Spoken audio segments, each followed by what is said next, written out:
Pessoal, então, o assunto de juros simples e juros compostos. Só para a gente dar uma revisada, o assunto de juros simples e juros compostos, percebam que a fórmula é muito parecida. Então, essa é a fórmula principal, não é a única que tem. Porém, é a que é mais usada de forma geral, até para fazer os exercícios mesmo. Então, o que a gente vai ter? A gente tem o M aqui. Nos dois casos são as mesmas coisas, então vou indicar aqui para ficar mais fácil. Então, a gente tem o M, que é de montante, ou seja, valor final, valor de capital mais juros. Capital, que é o Czinho. 1, que é o número 1. O I, que representa a taxa. Só que uma coisa que a gente tem que notar é que esse I, por mais que ele represente a taxa, a gente não iria usar a taxa em porcentagem. Por exemplo, 10%, a gente não usa 10%, a gente usa em decimal. Então é 10 dividido por 100, que é a mesma coisa que 0,1. Ok? Então a gente tem que usar nesse formato para fazer os cálculos. Eles vão, nos exercícios, eles informam desse jeito, e aí para fazer as contas você tem que fazer desse jeito. E aqui o T é em tempo. Uma coisa que vocês têm que estar atentos é o seguinte: a taxa e o tempo tem que estar na mesma relação. Então, por exemplo, se a taxa é ao mês, o tempo você tem que usar em meses. Então, será, por exemplo, nesse aqui, está escrito taxa que é 10% ao mês, e aqui é 2 anos. Ou seja, a gente teria que converter a quantidade de anos para meses. Então, 2 anos virariam 24 meses, para fazer a conta. Tudo bem? Então, tá atento a isso. Então, como eu expliquei, as duas são bem parecidas, só vai mudar a forma de calcular. Nessa, o tempo está dentro do parênteses e aqui o tempo vira um expoente. Vamos fazer o cálculo aqui. Nesse caso, a gente tem o capital como 1.000, a taxa como 1% e o tempo como 10. Então, o montante é igual ao capital, que é R$1.000, vezes, porque tem um parênteses, né? Vezes 1 mais o tempo é de 10, vezes a taxa, que é de 1. Só que como que fica isso? É 1 dividido por 100, que é a mesma coisa que... 1 dividido por 100, que é a mesma coisa que 0,01. Lembra que é só andar com a vírgula. Você anda com a vírgula duas vezes, ó. Então, vezes 0,01. Então, 10 vezes isso vai dar 1 mais 0,1. E 1 mais 0,1 vai dar pra gente 1,1. Agora, 1,1 vezes 100. Vocês podem fazer essa continha na mão, tá? Só estou fazendo aqui para ficar mais fácil, de cabeça e tal, para a gente poupar tempo pra gente. E agora, 1.000 vezes 1,1 vai dar pra gente 1.100, ok? R$1.100. E agora vamos fazer o de juros composto. Eu mudei os dados, porque cada um tem um formato de fazer exercício e tal. Então eu coloquei esses dados. Então, montante, da mesma forma, vamos descobrir o montante, é igual a capital, 1.000, vezes 1 mais a taxa a gente já fez, né? É 0,1. Então, 1 mais 0,1 elevado ao tempo, que é de 2 meses. 1 mais 0,1 vai dar pra gente 1,1. E 1,1 ao quadrado, lembra que para fazer ao quadrado não é vezes 2, é 1,1 vezes 1,1. Então, isso aqui eu já vou colocar o valor, mas é só fazer a multiplicação. Então, 1,1 vezes 1,1 vai dar 1,21. E 1,21 vezes R$1.000 vai dar pra gente que o montante é igual a R$1.210. Opa, R$1.210. Ok? Espero que vocês tenham compreendido. Bora pro próximo.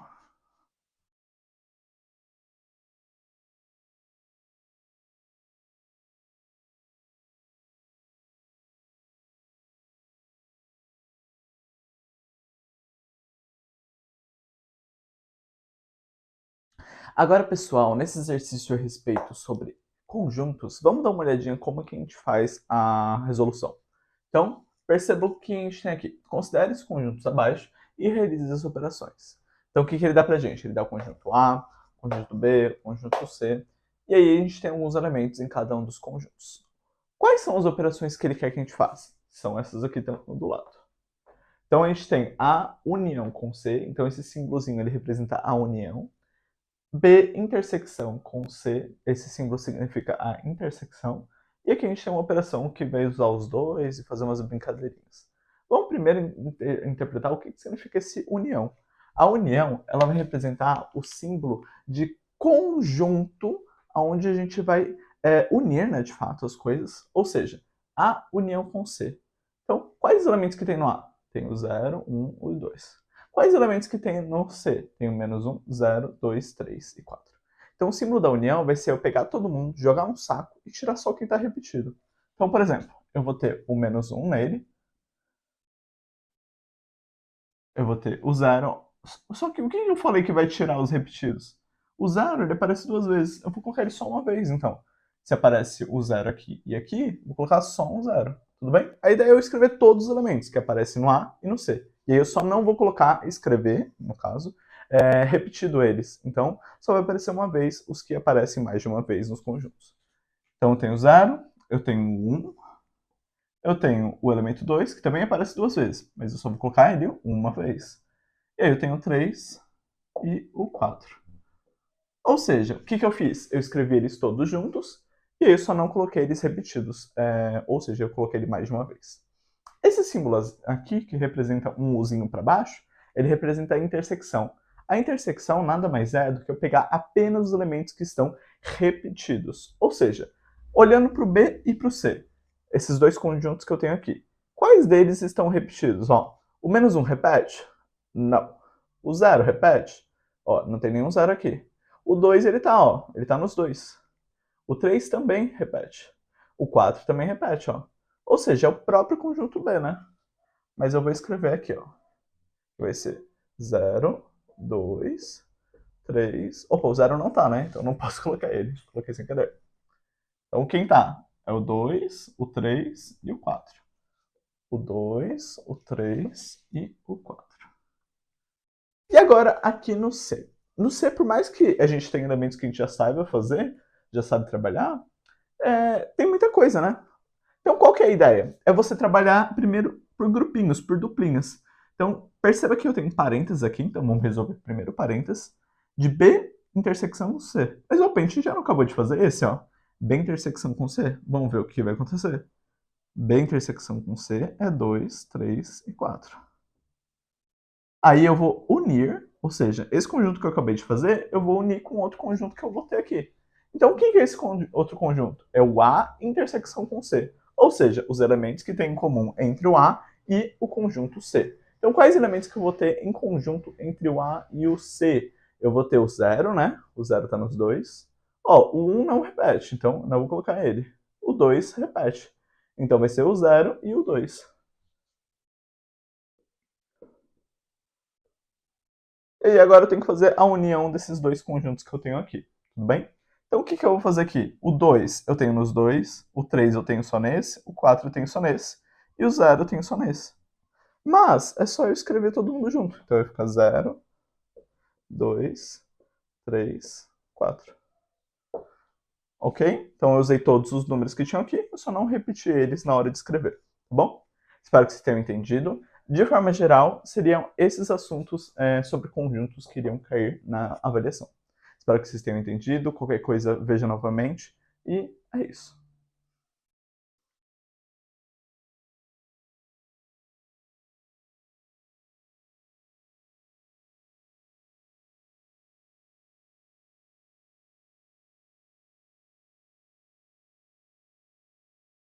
Pessoal, no exercício a respeito aqui de produtos notáveis, a gente vai reparar o seguinte. Ele dá pra gente, desenvolva o seguinte produto notável. Qual que seria ele? Seria x menos y ao quadrado. O que a gente tem que lembrar? O ao quadrado ele representa a multiplicação de ele com ele mesmo. Ou seja, eu poderia escrever isso então como x menos y vezes x menos y. Ok? E x vezes x, ó, perceba que aqui eu posso aplicar o chuveirinho. Então, por isso que eu vou fazer x vezes x e depois x vezes y. Porque senão ia ficar uma bagunça, né? Vamos fazer o chuveirinho para ficar um pouquinho mais organizado. Aí a parte de cima eu vou fazer em preto e a parte de baixo eu vou fazer em azul, ok? E aí é o seguinte, aqui x vezes x, ó, eu posso escrever assim, né? X vezes x. X vezes x não é ele vezes ele mesmo, ou seja, é ele ao quadrado. ok? Agora, x vezes menos y, ó. Mais, se não tem o sinal, é mais. Com menos, vai dar menos, né? Sinais diferentes é menos e sinais iguais é mais. Agora, x com y são duas coisas diferentes. Se são duas coisas diferentes, eu não tenho como multiplicar. Então vai ficar só x e y. Eu não tenho nenhuma operação para fazer, eles só vão ficar grudadinhos. Eles estão multiplicando, claro. Porém, eu não consigo fazer nenhuma alteração no valor principal deles. Vai ficar x, y. E a mesma coisa seria para menos x vezes x. Menos y vezes x. Menos com mais vai dar menos. E y vezes x vai dar yx.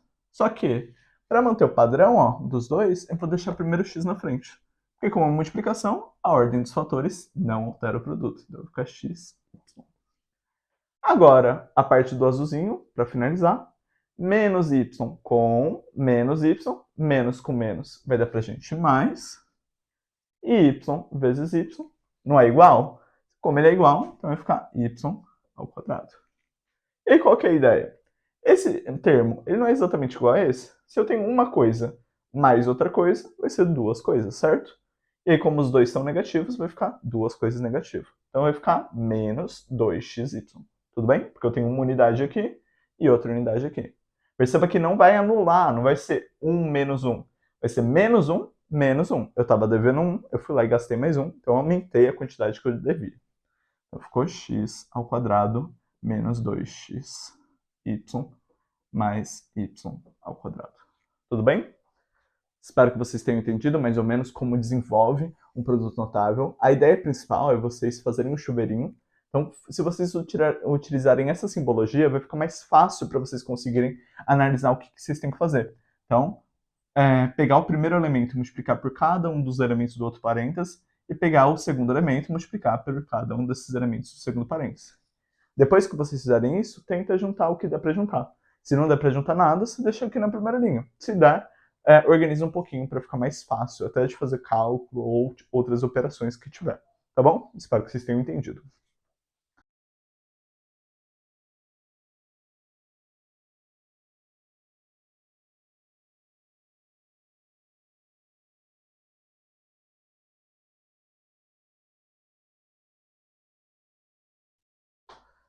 Pessoal, mais um assunto que vai cair na prova, na verdade dois, né? Seriam da média aritmética e da média ponderada. Da média aritmética e média ponderada, o que é e qual que é a diferença dos dois? Os dois são médias. A média aritmética, também a gente pode chamá-la de média simples, é o seguinte. Eu vou pegar os valores que eu tenho, que eu quero usar. Então seria 1, 2, 3, 4, 5. Somar eles. Então ficaria 1 mais 2 mais 3 mais 4 mais 5. E aí, o que eu vou fazer? Eu somo eles, eu divido pela quantidade de elementos que eu tenho. Então eu tenho 1, 2, 3, 4, 5 números. Então, dividido por 5. Então, 1 mais 2 vai dar 3, 3 mais 3 vai dar 6, 6 mais 4 vai dar 10, 10 mais 5 vai dar 15. Então seria 15 dividido por 5. 15 dividido por 5 é 3. Então, por exemplo, sei lá, se... não sei. Se uma escola ou alguém quer fazer uma média simples, é só você pegar os números que você vai ter, sei lá, no caso de uma escola, você pega as notas que você tem e divide pela quantidade de provas. Ah, tirei 10 numa prova, tirei 8 numa prova, tirei 0 na outra. Então 10 mais 8 mais 0 dividido por 3, ok? Tudo bem? Ó, nesse caso, a pessoa ainda fica com 6 de média. Já na média ponderada, ele faz o seguinte, ele dá um grau de importância para coisas diferentes. Então, por exemplo, nessa primeira prova, a pessoa foi um pouco mal. E a prova era muito importante, porque ela tem peso 3. Ou seja, na hora de fazer a continha, ela vai ter que usar esse 3. Já na prova que ela tirou 10, a prova era um pouco menos importante, mas mesmo assim ela conseguiu tirar um notão. Na prova de grau que ela tirou 10, tem o mesmo peso da que ela tirou 5. Então vamos ver como que vai fazer a conta. Para fazer essa conta, você vai fazer a multiplicação dos dois, ó. Então 2 vezes 3, 10 vezes 2 e 5 vezes 2. E aí você está fazendo quanto que vale em relação a cada uma das notas. E aí depois é só somar, ok? E aí a gente vai dividir pelo quê? Porque na média a gente divide por alguma coisa. Aqui a gente divide pela soma dos pesos. 3, 2, 2. Então, 3 mais 2 mais 2. 2 vezes 3 vai dar pra gente 6. 10 vezes 2 vai dar pra gente 20. E 5 vezes 2 vai dar pra gente 10. Dividido por 5 mais 2. Opa, 3 mais 2 vai dar 5. 5 mais 2 vai dar pra gente 7. 6 mais 20 vai dar 26. 26 mais 10 vai dar pra gente 36. Se fosse 35 aqui, 35 dividido por 7 ia dar 5. Só que não é 35, é 36. Então a nota dela vai dar um pouquinho maior que 5, ok? Eu não vou fazer a conta exatamente agora, vou deixar então um símbolozinho de aproximado, mas seria aproximadamente 5, ok? Tudo bem? Então o que a gente tem que fazer na média simples? Soma a quantidade que a gente. Opa, soma os termos que a gente tem e divide pela quantidade. Aqui a gente vai fazer a multiplicação do termo com o peso. Então, termo com peso, soma essas multiplicações e depois divide pela soma dos pesos, ou seja, 3 mais 2 mais 2. Então, divide por 7. Tudo bem? Espero que vocês tenham entendido esse. E é isso. Vamos para o próximo.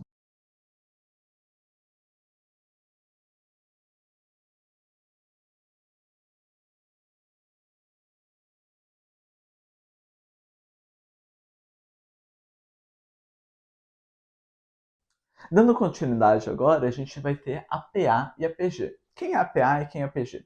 A PA nada mais é que a progressão aritmética por meio da soma, e a PG é a progressão aritmética, não, progressão geométrica por meio da multiplicação, ok? Então vamos entender o que vai acontecer em cada um dos casos. Na PA, a gente pode ter um exemplo desse. Ou seja, a gente tem uma sequência aqui. Nessa sequência, como a gente pode ver, ela aumenta de 2 em 2. Vai somando cada um dos termos, 2 em 2, certo? Então isso é uma coisa que a gente pode se observar. Na PA, a gente também pode observar que a gente vai ter um padrão. Então está aumentando de 2 em 2. E aí, no caso, aqui seria, por exemplo, esse é o primeiro termo, né?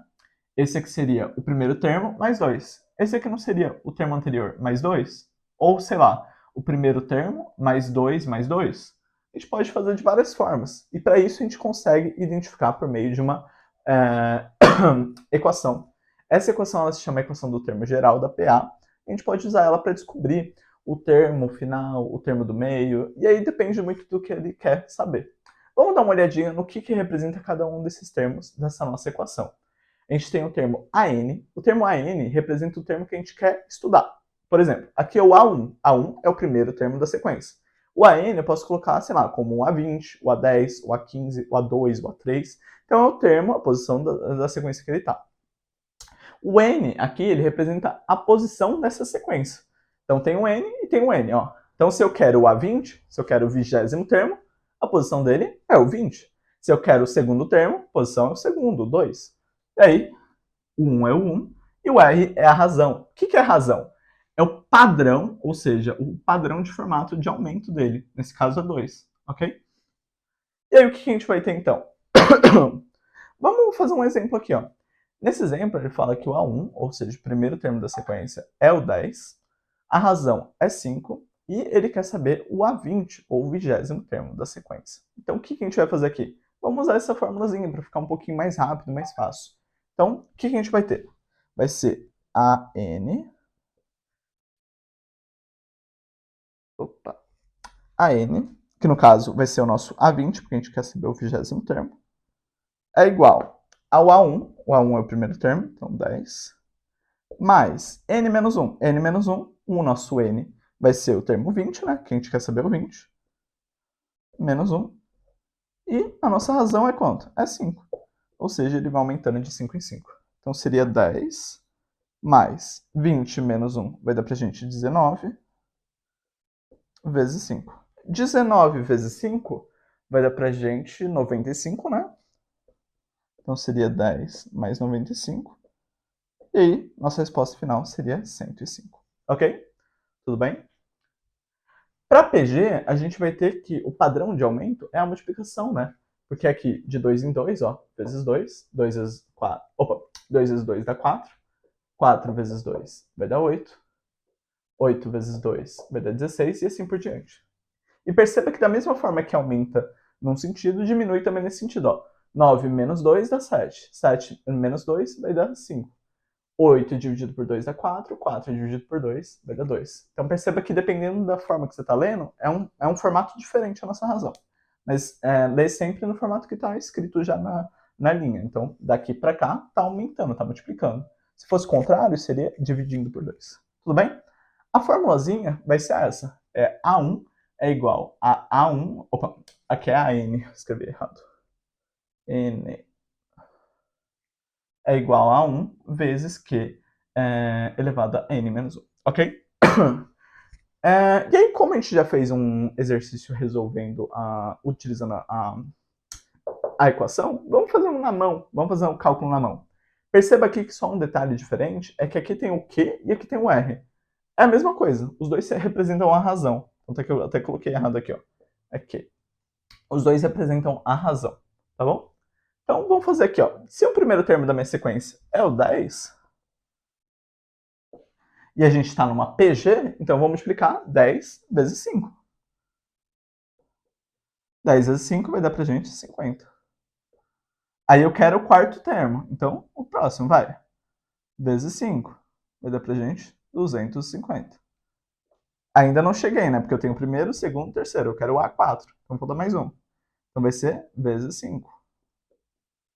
Então, 25 vezes 5 vai dar pra gente 125. 1250. Aí seria esse o termo da sequência. Se você for utilizar a nossa equação, você vai conseguir achar do mesmo jeito. Ó. Eu vou montar aqui, só para caso você queira fazer na mão, utilizando a equaçãozinha. Então ficaria, eu quero o A4, então é o quarto termo, é igual ao A1, o A1 é o primeiro termo, que é 10, vezes Q, que é a minha razão, então é 5, elevado a N menos 1, então seria 4 menos 1, que é 3, ok? Espero que vocês tenham entendido a forma de fazer essa leitura e compreender como fazer a construção e o cálculo. Tudo bem? Então, bora para o próximo assunto.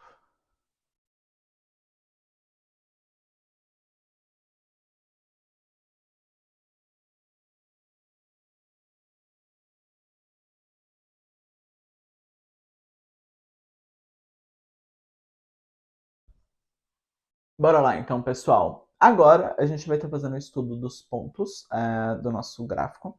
E aí a gente tem duas relações de pontos específicos que são importantes para a gente, que é o ponto médio e o baricentro. O ponto médio nada mais é do que a média entre os dois pontos. Lembra quando a gente faz a média numérica? Então, a média entre dois pontos é o ponto que está no meio, ou seja, o ponto que divide os dois lados em dois. Então, sei lá, aqui teria 2 de distância e 2 de distância. Já o baricentro, ele é um ponto específico que ele representa o centro de um triângulo. Então, se a gente pegar um triângulo e representar ele no plano cartesiano, a gente vai ter esse ponto específico.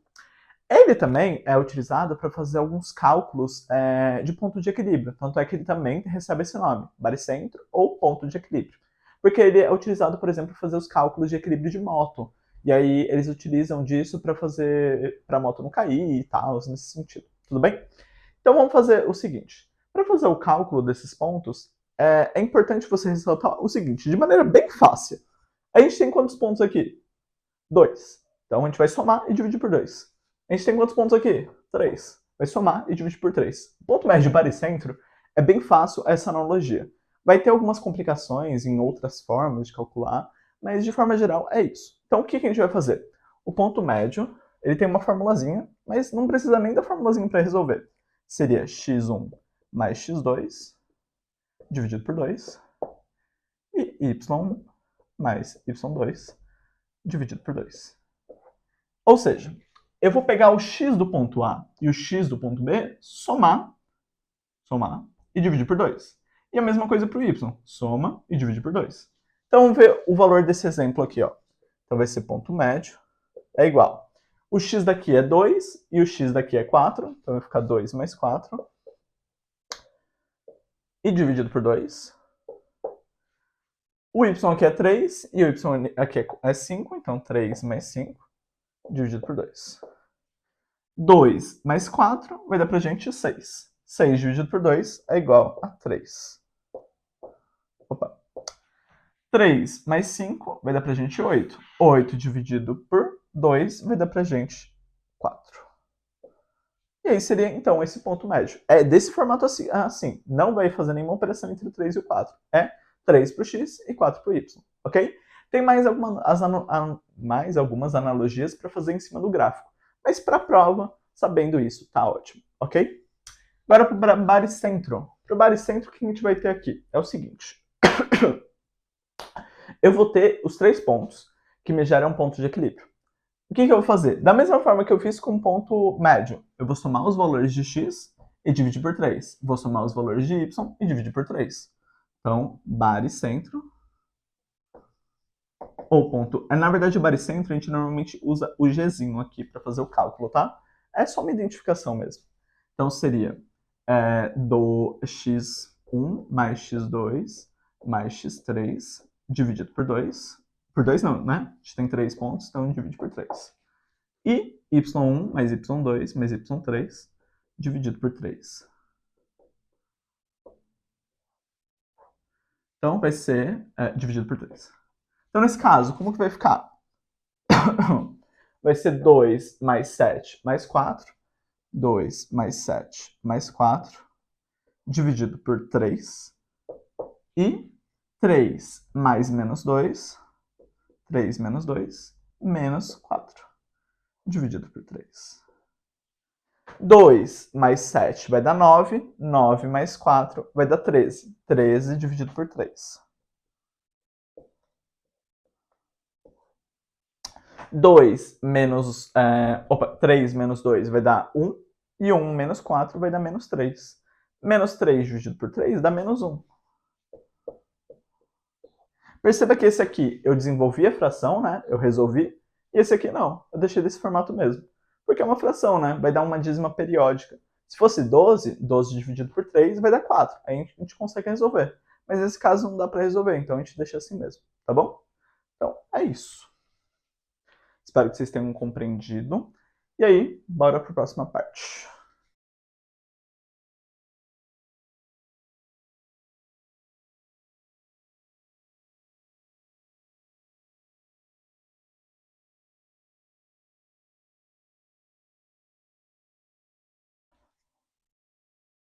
Agora, pessoal, no estudo das matrizes, a gente vai ter algumas relações. Primeiro, eu só vou apresentar alguns tipos de matrizes para vocês, depois a gente vai aprender a fazer alguns dos cálculos, na verdade, dos cálculos que existem com matriz. A gente vai ver um só, porque para não deixar muito conteúdo para a prova, então vai ser esse aqui em específico. Vamos primeiro olhar quais são os tipos de matriz que existem.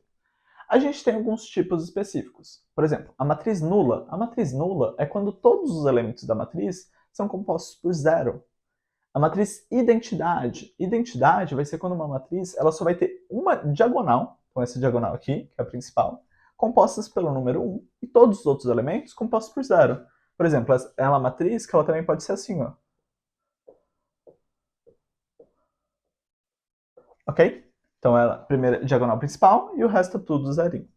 E aí a gente também tem a matriz linha ou a matriz coluna. Coloquei uma só para não ocupar muito espaço. A matriz linha é quando todos os elementos estão numa linha só, e a matriz coluna é quando todos os elementos estão numa coluna só. Tudo bem? Esses são alguns tipos de matrizes que a gente tem. Agora vamos trabalhar um pouco de um dos cálculos que a gente pode fazer com matrizes. Qual que seria esse cálculo? Esse cálculo vai ser um cálculo simples. Então, a gente vai ter uma matriz A e uma matriz B. E aí perceba o seguinte, eu tenho duas vezes a matriz A menos a matriz B. Então é literalmente isso que eu vou fazer. Eu vou pegar os elementos da matriz A e eu vou multiplicar por 2. Então vai ficar 2 vezes 2, 2 vezes 3, 2 vezes 4, 2 vezes 1. E daí depois de fazer isso, eu vou subtrair com os elementos que eu tenho na matriz 1, na matriz B, desculpa. Então vai ficar, eu vou primeiro multiplicar os elementos da matriz A. Então eu vou fazer todo mundo vezes 2. Então, ó, 2 vezes 2, 3 vezes 2, 4 vezes 2 e 1 vezes 2. Certo? E aí, vamos ver o resultado que vai dar. 2 vezes 2 vai dar pra gente 4. 3 vezes 2 vai dar pra gente 6. 4 vezes 2 vai dar pra gente 8. 1 vezes 2 vai dar 2. E aí agora eu vou fazer menos a matriz B. Então, menos a matriz B, que é essa aqui, ó. 1, 0, 0, 2. 4 menos 1 vai dar pra gente 3. 6 menos 0 vai dar pra gente 6. 8 menos 0 vai dar pra gente 8. E 2 menos 2 vai dar pra gente 0. Então, esse seria um dos tipos de caso de cálculo que a gente faz com matriz. Tudo bem? Espero que vocês tenham entendido. Então, fazer primeiro as multiplicações que precisar com a matriz e depois fazer a operação entre as matrizes em si. Eu poderia, sei lá, colocar uma matriz C aqui, deve fazer mais 3 vezes a matriz C. Daí depende do que o exercício está pedindo, do que o exercício está disponibilizando. Tudo bem? Espero que vocês tenham entendido. Bora para o próximo assunto, então.